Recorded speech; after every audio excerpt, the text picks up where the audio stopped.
If you missed part 1 of this project, you can find the link to it in the description box below. Now we can finally move on to her face up. I don my extra protective gas mask and protective goggles and take her outside for an initial coat of Airbrush MSC. Then I blush her face with reds and browns using my chalk pastels. I focus mainly on her forehead, cheeks, and nose, and use my kneaded eraser to pull things back if the colors look too intense. To add a bit of depth, I shade with green around her eyebrows, mouth, and under eyes. After another spray of sealant, I use a light brown pencil to start sketching out her face. I'm not going for anything too crazy this time, so I decided to follow Clawdeen's eye mold. I use a darker brown pencil to sketch in the lines of her mouth, turning the corners upwards so she looks friendly.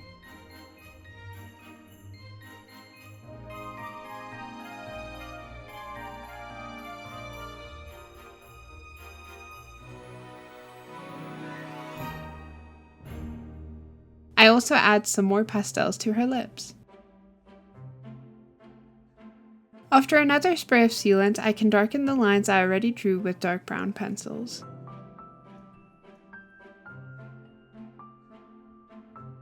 I also carefully sketch in some individual eyebrow hairs.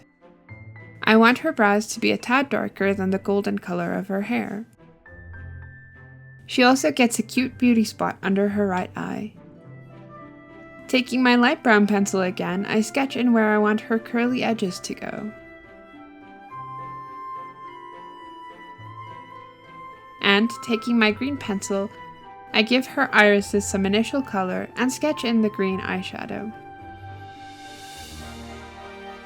Her eyes were looking a bit bare, so I gave her some small eyelashes just for fun.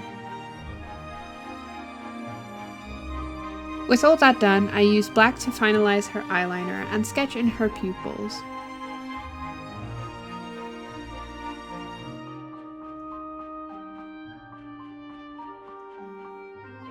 I tried to whiten her sclera with pencil, but the rainy weather we've been having finally caught up to me, I guess.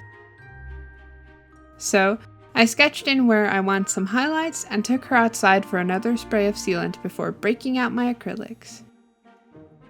With my teeniest brush, I fill in her irises using a pretty moss green and add an outline in a darker green. Then I mix a golden yellow to add to the underside of the iris.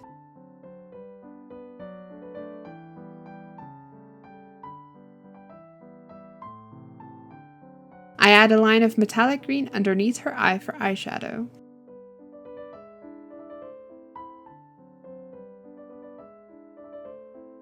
So shiny. I also use some gold for eyeshadow on her upper eyelid, but the sparkle is much less noticeable on camera for some reason.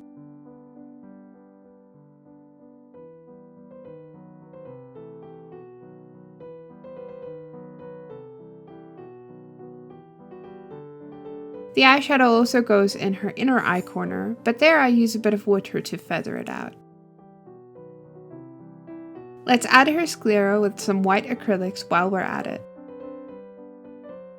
I just love how it makes the eyes pop.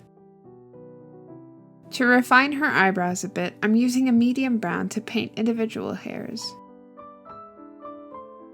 Then I mix a shade slightly lighter than her skin tone to add highlights to her nose, her eyebrows, and her cupid's bow.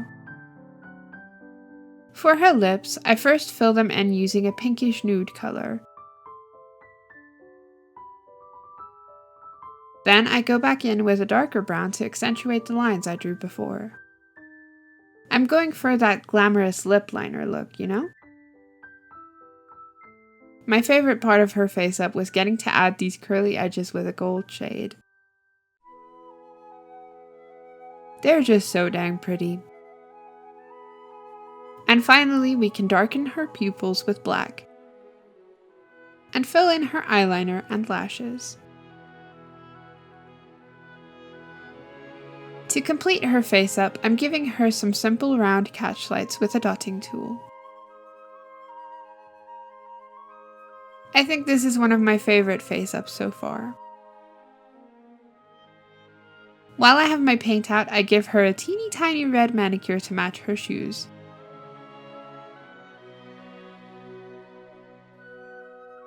Now we can unmask her hair and give her those luscious curls.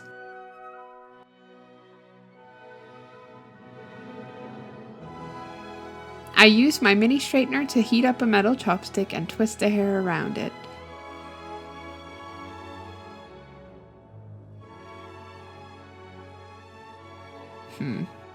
That doesn't look great.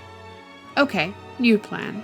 I'm applying the heat directly onto her hair and twisting it around my finger while it cools off. Yes, that's the bouncy curl I've been looking for. Now all we need to do is snip off these scraggly ends. So, what do you think? I'm very happy with how she came out.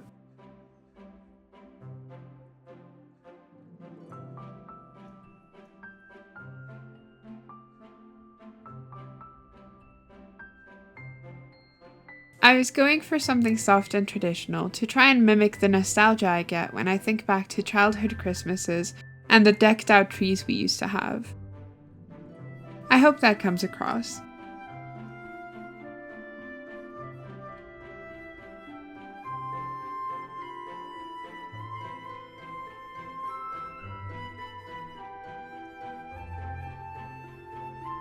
She definitely gave me more trouble than some of the other dolls I've made, like the unending struggle with her hair and the changes to her dress. But that's just how the creative process goes sometimes. And in the end, I think it was all worth it.